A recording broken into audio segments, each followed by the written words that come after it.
3 मार्च को होली पर पड़ने वाला चंद्र ग्रहण एक बहुत बड़ी खगोलीय घटना है।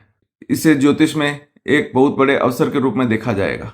होली पर पड़ने वाला यह चंद्र ग्रहण पूजा पाठ करने वालों के लिए, मंत्र साधना करने वालों के लिए एक वरदान है। इस दिन क्षितिज में ग्रहण काल में लग्न में पुष्य नक्षत्र होगा। पुष्य नक्षत्र शनि का है, जो कि अध्यात्म के लिए एक सर्वश्रेष्ठ स्थिति है। तो इस स्थिति में आप पूजा पाठ, मंत्र साधना जो भी करना चाहते हैं अवश्य करें। इस समय में दीर्घकालीन रोगों से मुक्ति हेतु, जीवन साथी के स्वास्थ्य में अगर कोई परेशानी है उसे ठीक करने के लिए, भाग्य वृद्धि के लिए, या ससुराल से अगर संबंध खराब हैं तो उनमें सुधार के लिए विशेष तौर से जप किया जाना चाहिए। आइए अब इस ग्रहण काल को स्क्रीन पर समझने का प्रयास करते हैं। 3 मार्च को होली के अवसर पर लगने वाले ग्रहण का ग्रहण काल सायं 3:20 से 6:48 तक होगा। भारत में यह ग्रहण 6:28 से सायं 6:48 तक दिखाई देगा और इसका सूतक काल सुबह 6:20 से मान्य होगा। इस ग्रहण काल की यदि हम कुंडली बनाएं तो कर्क लग्न की कुंडली बनेगी और लग्न पुष्य नक्षत्र में होगा। पुष्य शनि का नक्षत्र है, यानी आध्यात्म अपने चरम पर होगा। जैसे मैंने पहले भी बताया, इस समय में जो आध्यात्मिक कार्य किए जाएंगे, कोई साधना की जाएगी, उसका पूर्ण फल मिलता है। इसी कुंडली को अगर हम गौर से देखें तो अष्टम भाव में 4 ग्रह हैं। जन्म कुंडली में अष्टम भाव मंत्र साधना, तंत्र साधना या आध्यात्मिक उन्नति का भाव है। इस भाव पर ग्रहों के प्रभाव का विचार साधना के लिए किया जाता है। ग्रहण काल में अष्टम भाव में 4 ग्रह सूर्य, मंगल, बुध और राहु है। अष्टम का राहु तंत्र मंत्र में सिद्ध बनाता है। अष्टम पर 2 ग्रह चंद्र और केतु की भी सीधी 7वीं दृष्टि है। इस तरह 6 ग्रहों का प्रभाव अष्टम पर हुआ। सूर्य, मंगल, बुध, राहु, चंद्रमा और केतु, इन सबको बल देता है द्वादश भाव में बैठा गुरु। गुरु की 9वीं दृष्टि जो है अष्टम पर होगी। 1 2 3 4 5 6 7 8 और 9। गुरु की 9वीं दृष्टि अष्टम भाव पर पड़ने से आध्यात्मिक उन्नति अपने चरम पर है। 7 ग्रहों का सीधा संबंध अब अष्टम से हो गया। इसके बाद हम देखते हैं कि चंद्रमा पूर्वाषाढ़ा नक्षत्र में, पूर्वाषाढ़ा नक्षत्र शुक्र का है, तो शुक्र का भी सीधा संबंध अष्टम भाव से हो गया। अब ये सारे ग्रह कुंभ राशि में बैठे हैं 11 नंबर में।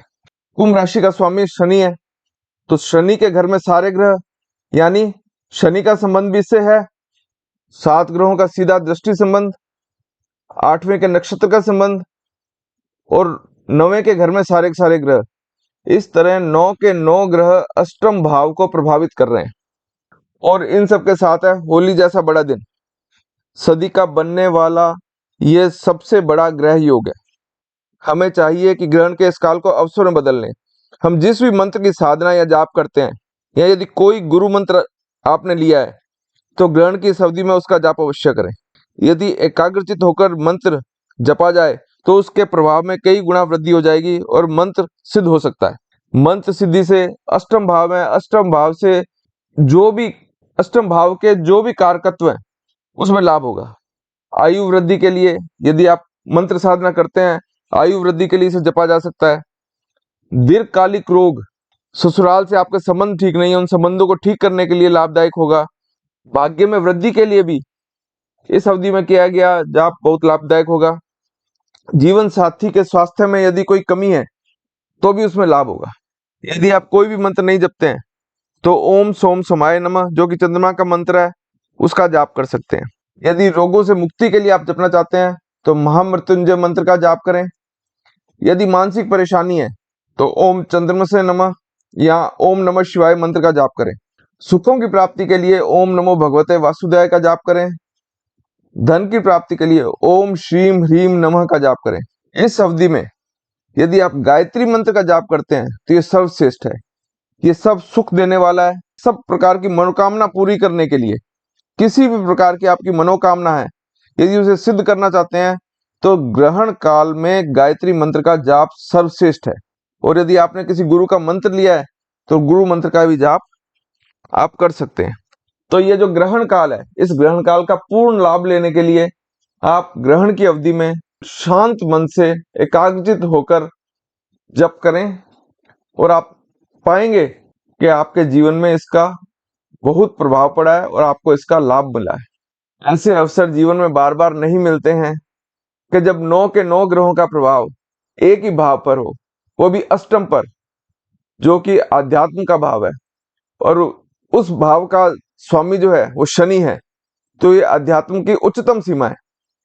इस अवसर का लाभ निश्चित रूप से लेना चाहिए। इस अवधि में आप जाप करें, पूजा पाठ करें, जो भी करें, लेकिन बिल्कुल मन से, ये इस विश्वास के साथ कि मैं ये करूंगा तो निश्चित रूप से मुझे इसका फल मिलेगा, मेरा ये मंत्र सिद्ध हो सकता है या सिद्ध हो जाएगा। तो इस अवसर को हाथ से न जाने दें। आपके लिए ये विशेष इस तरह की जानकारी आपने कभी भी किसी भी चैनल पर नहीं देखी होगी, ना किसी ने बताया होगा, ना किसी ने गौर किया होगा कि सभी ग्रह एक ही भाव को प्रभावित कर रहे हैं और उस भाव से संबंधित लाभ के लिए हम क्या कर सकते हैं। मैंने अपनी अल्पमति के अनुसार कुछ जानकारी आपसे शेयर की है। यदि अच्छी लगे तो कमेंट जरूर कीजिएगा और वीडियो को शेयर कीजिएगा। इस चंद्र ग्रहण काल में 9 ग्रहों का संयोजन और होली का त्योहार, ऐसा दुर्लभ अवसर दोबारा मिलना बहुत मुश्किल है। अतः इस समय पर अपनी मंत्र साधना को परिपूर्ण करें। यदि निष्काम मंत्र साधना की जाए तो उसका अनंत गुना फल है, लेकिन सकाम भी करते हैं तो लाभ अवश्य मिलेगा। जय श्री राम।